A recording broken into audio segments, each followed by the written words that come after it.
Sun Demain, Julia Lebert. Bonjour et bienvenue dans Sun Demain, une chronique dans laquelle nous interviewons des innovateurs, chercheurs ou entrepreneurs visionnaires qui vont nous parler de ce qu'ils font aujourd'hui et nous raconter un peu notre monde de demain. Aujourd'hui, nous avons invité Jérôme Leroy, entrepreneur et créateur de la start-up nantaise de technologie agricole Winat, qui propose des capteurs pour collecter et analyser les données du sol comme l'irrigation ou encore les bioagresseurs afin d'aider les agriculteurs à la prise de décision via un site et une application mobile. Bonjour Jérôme Leroy. Bonjour. Merci d'être là aujourd'hui. C'est avec plaisir. Alors, on va parler d'abord un peu de vous. Vous avez un parcours de manager à l'international avec un passage à Stanford. Pourquoi ce retour à la Terre ? Alors le retour à la Terre, il est un besoin de retrouver du sens concret dans le travail au quotidien, après avoir passé plusieurs années à l'étranger, plusieurs années à voyager, à prendre beaucoup d'avions, à passer beaucoup de nuits à l'hôtel dans le monde entier, dans plusieurs dizaines de pays, et puis la volonté d'apporter au milieu agricole duquel je suis originaire des innovations pour faciliter le métier d'agriculteur en démarrant par la France, pour un jour peut-être le déployer à l'international. Donc pour vous, c'est de famille ? Exactement. C'est un lien familial et puis une envie de passer beaucoup de temps auprès de la nature et notamment auprès de ceux qui la travaillent et qui la valorisent. Pourriez-vous nous dire rapidement quel gain apporte votre solution, vos capteurs, aux agriculteurs ?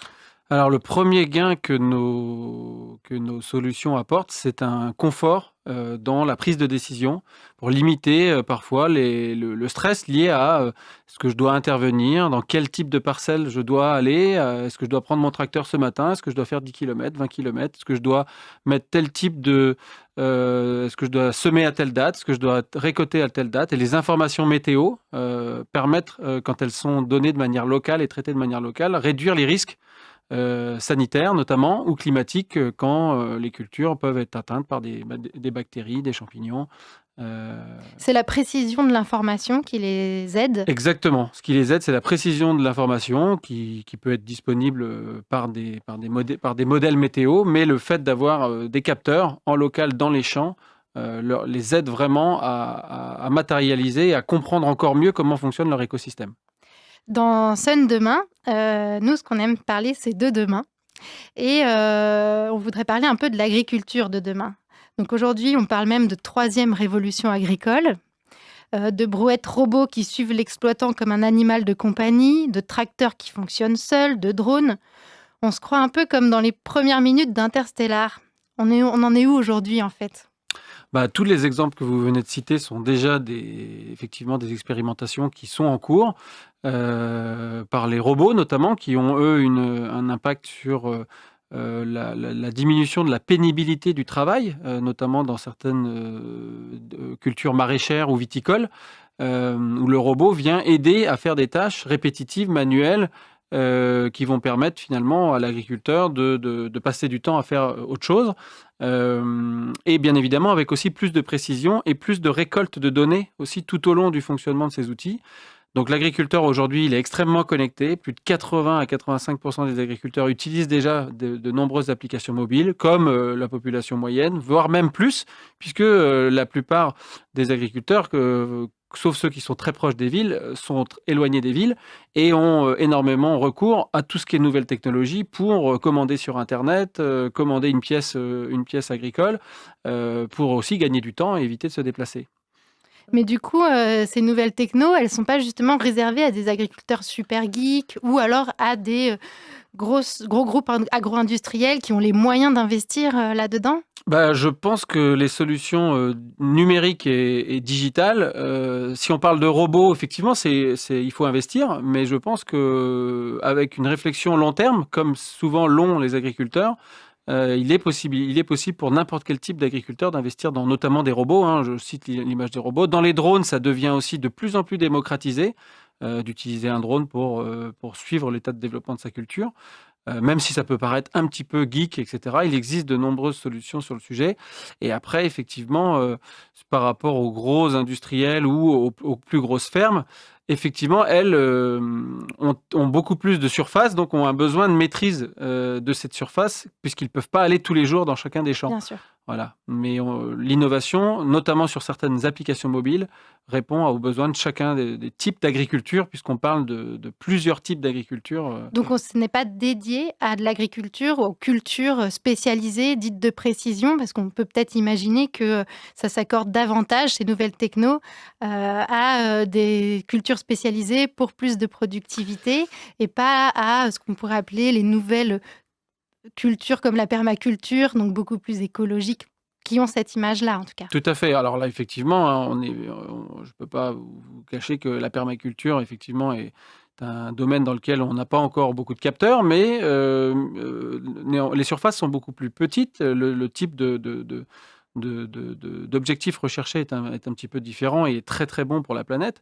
Après, sur la viticulture, je prendrai l'exemple de la Oui, viticulture qui est quand même en région une activité extrêmement développée bien sûr. et où les viticulteurs tentent et passent énormément de temps à développer la qualité de leurs produits. Et ben pour développer de la qualité avec les aléas climatiques, sanitaires qui touchent les cultures, il faut de plus en plus de précision. Ça passe par des connaissances météo, ça passe par de l'imagerie, ça passe par des caméras haute fréquence qui permettent de détecter des maladies un petit peu en avance.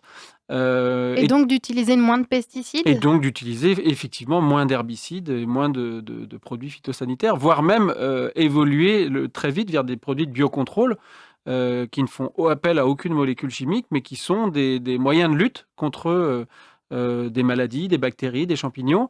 Mais pour cela, il faut anticiper le développement d'une maladie. Et plus, grâce aux nouvelles technologies, on est capable d'anticiper le départ d'une maladie, moins la solution à apporter pour la faire partir ou la modérer euh, aura un impact sur l'environnement de par la diminution des doses chimiques et la capacité de développer des produits de biocontrôle ou des solutions qui diminuent l'impact sur l'environnement. Hem, Est-ce que, aujourd'hui c'est un peu une question imagination, pour aider aussi nos auditeurs à se projeter, vous pourriez nous donner une petite idée des gros challenges que l'agriculture ou encore des startups, comme vous, vont devoir relever dans les prochaines années pour les producteurs, mais aussi, les consommateurs? Alors on va parler peut-être pour les consommateurs parce que je pense que c'est plutôt eux qui feront ce que l'agriculture va devenir demain. On voit très bien le besoin de transparence, le besoin de traçabilité, le besoin de confiance en la qualité de l'alimentation qui est de plus en plus prégnante. Tout ça, ça passe par un lien le plus direct possible entre le producteur et sa capacité à montrer qu'il travaille qu'il travaille très bien, qu'il travaille de manière qualitative. Tout ça, il y en a déjà beaucoup qui sont positionnés sur ces sujets-là. On voit très bien des marques qui commencent à approvisionner le consommateur directement du champ ou de la ferme laitière vers le consommateur Oui, final. Les solutions de technologie permettent d'avoir aussi une meilleure traçabilité. Et les challenges auxquels font face les consommateurs, c'est être capable d'alimenter 9 milliards de personnes, hein, si je parle de problématiques mondiales, dans 50 ans. C'est clair qu'il faudra associer les différents types d'agriculture qui existent sur la planète. Il n'y aura pas une même réponse par région, par pays, par continent. Chaque continent va devoir développer son autonomie. Il y a oui. aussi beaucoup de continents qui ne sont pas forcément autonomes aujourd'hui en alimentation. Donc, c'est des challenges locaux qui pèsent devant les acteurs agricoles et devant les fournisseurs on va dire, de solutions et les innovateurs dans le monde de l'agriculture connectée, comme il en existe des centaines dans le monde. Le challenge, c'est plutôt comment on va répondre à la fois à cette envie de transparence du consommateur et en même temps à cette problématique environnementale, donc de meilleure maîtrise de la pérennité de la biodiversité autour de ces exploitations agricoles et dans les exploitations agricoles, la fertilité des sols. Donc, c'est d'aller chercher dans des centres de recherche. En France, on a l'INRA, on a des centres techniques qui sont extrêmement développés, qui sont des partenaires de sociétés comme Winat et qui nous permettent de se projeter sur ces problématiques environnementales, sociétales, tout autant qu'un souci de performance économique, Bien sûr. puisque nos outils doivent être aussi accessibles au plus grand nombre d'agriculteurs et on doit tirer à ce que la rentabilité de nos outils permettent aux agriculteurs de vivre, d'avoir plus de confort, mais aussi de gagner en rentabilité pour transmettre cette exploitation demain à leurs enfants, à leur famille. Merci beaucoup, Jérôme Leroy, d'être venu ici nous parler un peu de l'agriculture de demain dans notre studio. Si vous souhaitez en savoir un peu plus sur l'agriculture de demain, je vous conseille le livre blanc sur l'agriculture connectée du think tank Renaissance numérique. Je remercie aussi tous nos auditeurs et je vous retrouve très vite pour une prochaine chronique Sun Demain. À bientôt!